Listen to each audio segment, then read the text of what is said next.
Eto guys may sasabihin ako sa inyo. Sana, kahit anong hirap, kahit anong bigat, kahit anong sakit, ang pagsunod sa Kanya, ang pagsunod sa Panginoon, please, huwag kayong susuko, huwag kayong bibitaw. Na kahit kaano pa kahirap yung problemang dumating sa buhay mo, yung maranasan mo, wag na wag mong aayawan yung calling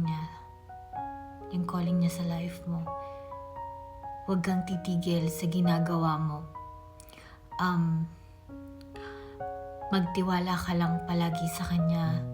Yung faith mo sa Kanya, wag mong hahayaan na mawala.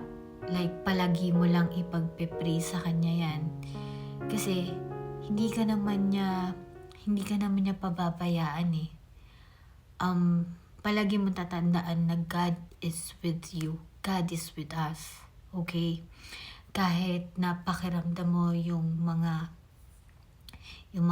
taong importante sa'yo, sila pa yung sasaktan ka, sila pa yung hindi ka susuportahan. Ipag-pray mo lang yon.